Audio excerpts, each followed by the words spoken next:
Hello बच्चों, तो चलिए इस प्रश्न को पढ़ते हैं। यदि ए सदिश कॉमा बी सदिश तथा सी सदिश समान कोण थीटा पर झुके इकाई सदिश हों तो सदिश ए तथा बी सदिश कॉमा सी सदिश द्वारा बने समतल के बीच कोण है। तो यहाँ पर देखो इन चारों विकल्पों में से हमें सही विकल्प बताना है। और यहाँ पर देखो ये जो गहरे अक्षर हैं यानी ए बी सी ये सदिशों को प्रदर्शित कर रहे हैं, सदिश ए सदिश बी और सदिश सी को। ठीक है, तो प्रश्न में आगे बढ़ने से पहले इस प्रश्न से संबंधित जो मुख्य अवधारणा है उसकी हम चर्चा कर लेते हैं। तो देखो मुख्य अवधारणा क्या हो जाएगी। तो यहाँ पर देखो जब भी दो सदिशों ए सदिश डॉट में बी सदिश, ठीक है, यहाँ पर हम इनका अदिश गुणा करेंगे।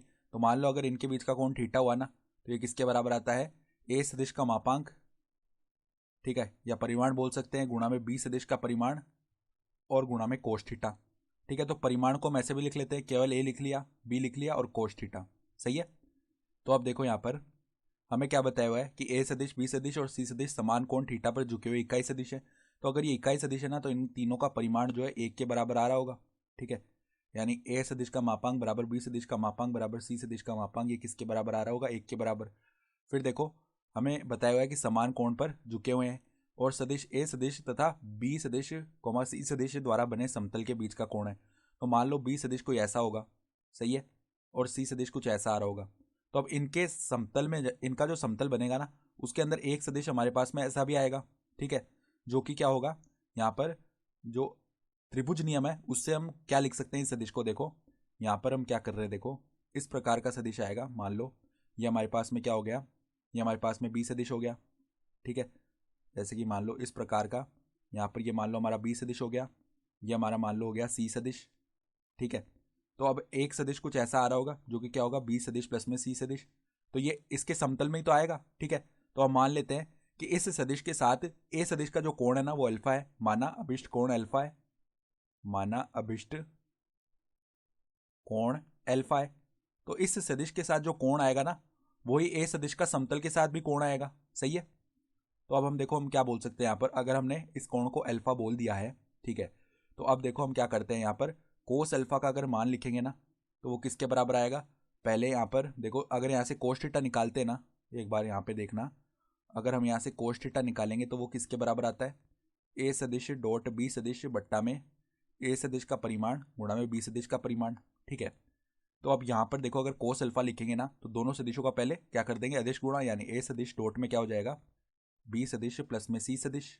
सही है, और बट्टा में देखो हमारे पास क्या आ जाएगा, बट्टा में ए सदिश का परिमाण ए हो गया। ठीक है, और बी सदिश प्लस में सी सदिश, इसका क्या आ जाएगा, हमारा परिमाण आ जाएगा। ठीक है, तो यहाँ पे भी ऐसे ही लिख लेते हैं।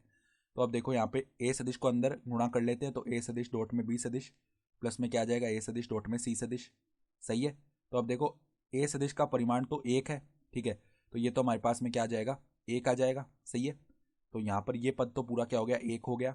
तो एक गुणा में देखो यहाँ पर केवल हमारे पास में क्या बच जाएगा, बी सदिश प्लस में सी सदिश का परिमाण। ठीक है, तो अब देखो क्या कर सकते हैं हम आगे, यहाँ पर अगर हम देखें तो अगर हम इस प्रकार से लिखना चाहें इसे, देखो आगे यहाँ पे ए सदिश डॉट बी सदिश है तो इसको हम क्या लिख सकते हैं, A B cos theta, plus में ए सदिश डॉट सी सदिश है तो इसको हम क्या लिख सकते हैं, ए सी का कोस थीटा, क्योंकि सभी सदिशों के बीच जो कोण है वो तो समान थीटा ही है। यानी कि कोस अल्फा को जो मान है ना वो किसके बराबर आएगा, देखो अब यहाँ पर ए बी कोस थीटा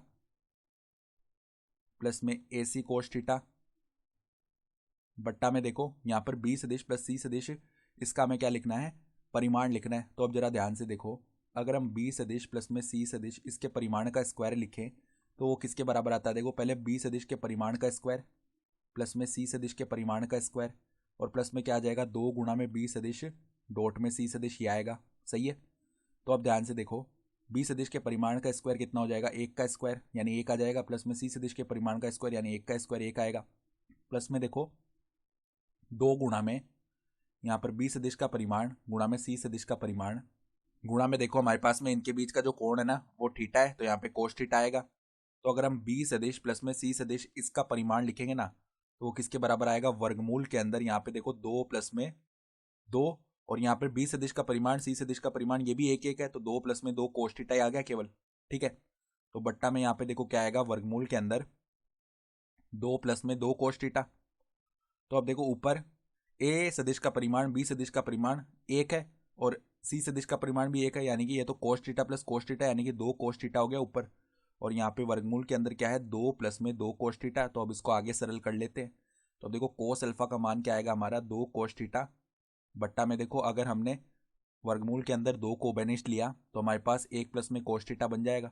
अब देखो त्रिकोणमिति में हम एक सूत्र जानते हैं कि 1 प्लस में कोस थीटा, इसका जो मान है ना वो क्या होता है, 2 कोस स्क्वायर थीटा बट्टा 2 के बराबर होता है। तो ये मान उठाकर हम यहाँ पे रख देते हैं। तो 2 कोस थीटा बट्टा में देखो वर्गमूल के अंदर 2 गुणा में क्या आ जाएगा, 2 कोस स्क्वायर थीटा बट्टे में 2।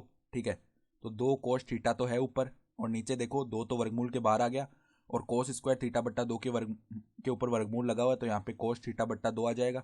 तो 2 से तो 2 एक बार विभाजित हो गया ना।